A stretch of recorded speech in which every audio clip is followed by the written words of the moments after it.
Assalamualaikum warahmatullahi wabarakatuh. Perkenalkan, nama saya Dinda Widyaningrum. Saya dari kelas 10 MIPA 1 sesi B. Saya ingin menjelaskan tentang siklus air. Siklus hidrologi. Siklus hidrologi bisa disebut sebagai siklus air karena kata hidrologi sendiri memiliki makna yang sama dengan air. Perbedaannya sendiri hanya terletak pada kosakatanya saja. Siklus air sendiri merupakan suatu siklus yang terjadi di lingkungan perairan. Jadi, siklus hidrologi adalah sebagai proses air yang berasal dari atmosfer ke bumi. Lalu, air tersebut akan kembali lagi ke atmosfer. Dan demikian siklus ini terus berjalan seterusnya. Siklus air ini sendiri merupakan salah satu siklus biokimia yang terjadi di bumi dengan tujuan mempertahankan jumlah dan kesediaan air. Lain halnya jika diartikan sebagai dari segi bahasa. Hidrologi sebagai ilmu air yang berasal dari bahasa Yunani, sehingga hidrologi secara harfiah dapat diartikan sebagai cabang ilmu geografi yang mempelajari aneka hal terkait air. Hal lainnya yang dipelajari dalam ilmu hidrologi adalah mencangkut pergerakan air atau dengan kata lain disebut juga dengan siklus air. Selain itu, hidrologi juga mempelajari kualitas air, seperti baik tidaknya air tersebut untuk dikonsumsi. Tak sampai di situ, hidrologi juga mempelajari distribusi air di bumi. Ilmu hidrologi sendiri terbagi ke dalam beberapa jenis, yaitu potamologi, merupakan ilmu hidrologi yang mempelajari aliran air, khususnya aliran-aliran yang terjadi di permukaan. Limnologi merupakan ilmu hidrologi yang mempelajari berbagai permukaan air yang tenang seperti pada danau. Kriologi merupakan ilmu yang mempelajari tentang air padat seperti pada es salju. Geohidrologi merupakan ilmu hidrologi yang mempelajari tentang air yang berada di dalam tanah. Hidrometeorologi merupakan ilmu hidrologi yang mempelajari tentang air berwujud gas yang terletak di udara. Siklus hidrologi sendiri tak hanya bertujuan untuk mempertahankan kesediaan air, namun juga menjaga intensitas hujan. Tak hanya itu, siklus air juga turut menjaga cuaca dan suhu di bumi, agar semuanya tetap teratur. Siklus air ini juga turut membantu keseimbangan ekosistem, serta menjaga semua lingkup kehidupan berjalan dengan sebagaimana mestinya. Siklus ini juga melewati proses yang panjang sebelum akhirnya terus berlangsung tanpa terhenti. Siklus hidrologi sendiri memiliki 9 tahap, mulai dari evaporasi sebagai tahap pertama, kemudian transpirasi, kondensasi, evapotranspirasi, dan sublimasi. Tahap selanjutnya adalah tahap adveksi, tahap runoff, tahap precipitasi, dan tahap infiltrasi. Proses siklus hidrologi. Secara garis besar, proses siklus hidrologi adalah saat di mana seluruh air yang di permukaan bumi di mana akan menguap. Seperti gambar di samping ini. Seluruh air yang menguap akan ke atmosfer atau ke angkasa. Ini kemudian berubah menjadi awan di langit. Seperti ini lawan.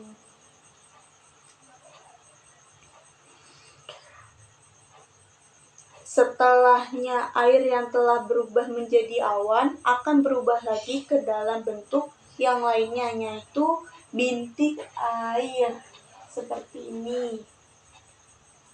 Bintik air ini kemudian akan turun ke bumi dalam bentuk hujan atau dalam bentuk es yang kita ketahui sebagai salju. Setelah hujan turun, air kemudian akan masuk ke dalam pori-pori atau celah pada tanah dengan arah gerak horizontal dan vertikal.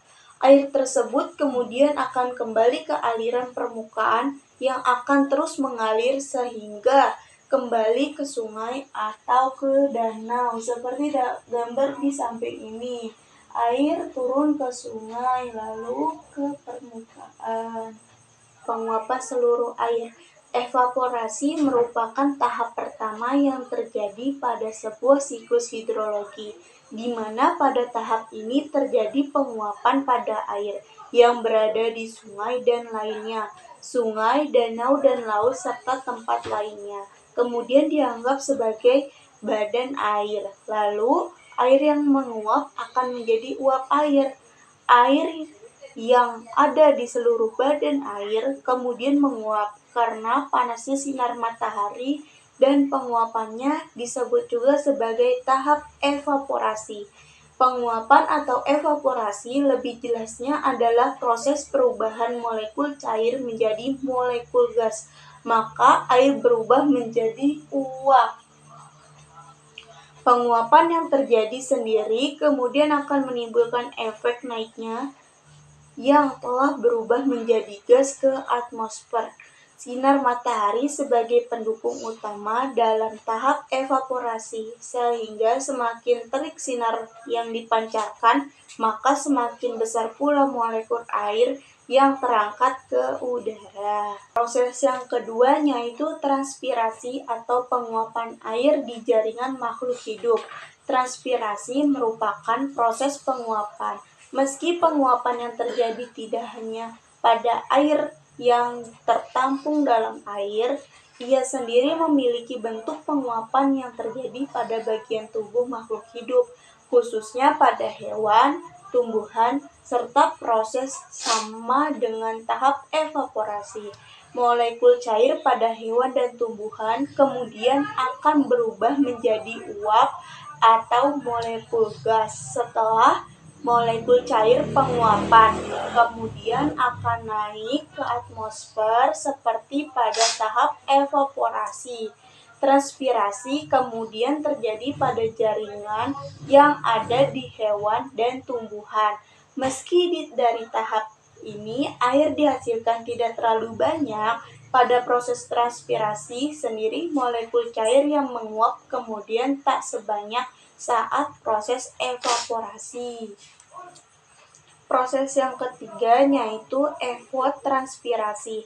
Evapotranspirasi sebagai suatu proses penggabungan tahap transpirasi serta tahap evaporasi, sehingga kemudian pada tahap ini air yang menguap kemudian akan lebih banyak lagi. Evapotranspirasi juga suatu tahap penguapan di mana molekul cair yang menguap adalah seluruh jaringan makhluk hidup dan air. Tahap evapotranspirasi sendiri sebagai tahap yang paling mempengaruhi jumlah air yang terangkut atau siklus hidrologi. Proses yang keempat yaitu sublimasi. Selain ketiga proses di atas, terdapat pula proses penguapan lainnya, yaitu sublimasi. Sublimasi sendiri memiliki makna yang sama di antara perubahan molekul cair menjadi molekul gas ke arah atas atau ke atmosfer. Namun, penguapan yang terjadi ialah perubahan es yang ada di gunung dan kutub utara sehingga tidak melewati proses cair. Hasil air kemudian tak sebanyak hasil dari tahap evaporasi dan yang lainnya. Meski tahap sublimasi kemudian tetap berpengaruh terhadap jalannya siklus hidrologi, sehingga tak dapat dilewatkan. Hal yang membedakan tahap evaporasi dan tahap sublimasi, tahap ini memerlukan waktu yang paling lambat atau waktu yang lebih lambat. Selanjutnya, yang kelima, proses kondensasi. Setelah melalui 4 tahap sebelumnya, tahap berikut adalah tahap kondensasi, di mana pada tahap ini air yang telah menguap kemudian berubah menjadi partikel es. Partikel es yang menghasilkan sendiri sangat kecil dan terbentuk dikarenakan suhu dingin pada ketinggian atmosfer bagian atas. Partikel es sendiri kemudian berubah menjadi awan, sehingga semakin banyak jumlah partikel esnya. Awan kemudian semakin berwarna hitam. Kondensasinya atau pembunuhannya sendiri merupakan proses perubahan yang terjadi menjadi wujud yang paling atau lebih padat. Contohnya, pada gas yang berubah menjadi cairnya. Secara etimologi sendiri, kondensasi merupakan istilah yang berasal dari bahasa Latin condensatio, yang maknanya adalah tertutup. Penguapan sendiri sebagai salah satu contoh dari perubahan fisik, yaitu perubahan zat yang sementara sifatnya. Contohnya, pada perubahan ukuran, wujud, dan bentuk. Perubahan ini kemudian tidak dapat menjadi zat baru dan cairan yang sudah terkondensasi. Dari uap ini kemudian dikenalkan sebagai kondenser. Sementara kondenser adalah alat yang digunakan untuk mengkondensasi uap dan diubah menjadi cairan. Selanjutnya yang keenam, adveksi. Adveksi merupakan suatu tahap yang tidak terjadi siklus hidrologi pendek di dalamnya dan hanya berada pada siklus hidrologi panjang. Pada tahap ini terjadi adalah perpindahan awan dari satu titik ke titik lainnya, atau disebut juga sebagai awan di langit yang menyebar. Contohnya ini ada di sini. Perpindahan awan sendiri terjadi karena angin yang kemudian akan berpindah dari lautan ke daratan. Begitupun sebaliknya, adveksi sebagai suatu yang penyebaran panas dengan arah horizontal ataupun mendatar. Gerakan ini kemudian membuat udara di sekitar kita menjadi panas. Selanjutnya yang ketujuh, prestipasi. Proses yang ketujuh merupakan prestipasi sebagai tahap mencairnya awan karena tidak mampu menahan suhu yang kian lama kian meningkat. Pada tahap ini sendiri kemudian akan terjadi salah satu gejala alam yang dinamakan dengan hujan atau jatuhnya butiran air ke permukaan bumi.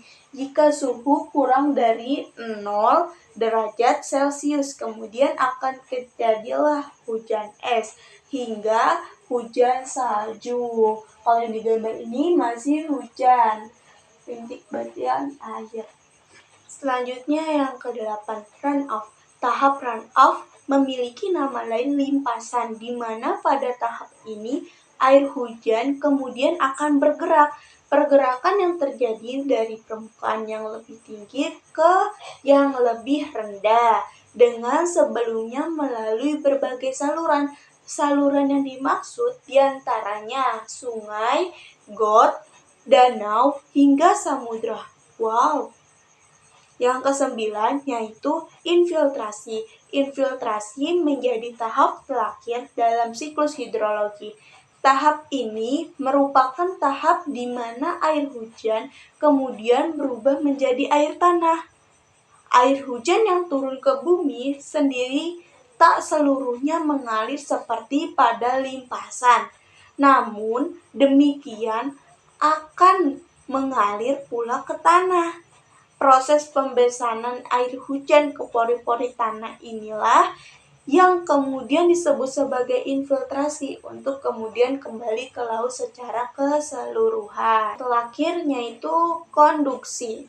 Konduksi sebagai pemanasan dengan cara bersinggungan atau kontak langsung dengan suatu objek. Pemanasan sendiri terjadi karena molekul udara kemudian berada di dekat permukaan bumi, bersinggungan dengan bumi yang menerima panas langsung dari matahari, hingga molekul yang telah panas ini kemudian bersinggungan dengan molekul udara yang belum panas. Jenis-jenis siklus hidrologi. Siklus hidrologi sendiri terbagi menjadi 3 macam siklus, diantaranya adalah siklus panjang, siklus pendek, dan siklus sedang. Pertama, siklus hidrologi pendek. Siklus hidrologi pendek tidak akan terjadi tahap adanya perpindahan awan atau adveksi. Molekul cair yang telah berubah menjadi uap kemudian akan turun sebagai hujan di sekitar daerah laut. Secara singkat, siklus hidrologi pendek sendiri kemudian terjadi dalam bentuk evaporasi atau penguapan air laut karena paparan sinar matahari yang menyinari lautan. Seperti ini loh. Selanjutnya, air laut sendiri akan berubah menjadi molekul uap yang kemudian akan terjadi pembentukan partikel es di awan atau kondensasi. Tahap terakhir dari siklus hidrologi pendek sendiri adalah turunnya awan menjadi hujan pada bagian atas permukaan laut. Nih, dari sini ke sini dan terjadinya turunnya hujan. Dengan kata lain, air laut yang awalnya menguap kemudian kembali lagi ke air laut. Yang kedua, siklus hidrologi sedang. Siklus hidrologi sedang selanjutnya adalah siklus di mana berbeda dengan siklus pendek. Siklus hidrologi ini kemudian akan menghasilkan hujan yang akan turun di daerah daratan dan kemudian air hujan ini akan kembali lagi ke badan air. Seperti ini. Dari sungai balik lagi ke bawah dan balik lagi ke lautan. Siklus hidrologi sedang pada tahapan yang pertama diantaranya adalah pada tahapan evaporasi atau penguapan dari berbagai air yang ada di badan air, kemudian berubah menjadi molekul gas atau uap dan akan terangkat ke atmosfer bagian atas karena adanya pengaruh dari sinar matahari. Seperti ini, naik lagi ke atas. Itu siklus hidrologi panjang. Siklus hidrologi yang terakhir adalah siklus hidrologi panjang. Biasanya terjadi di daerah pegunungan.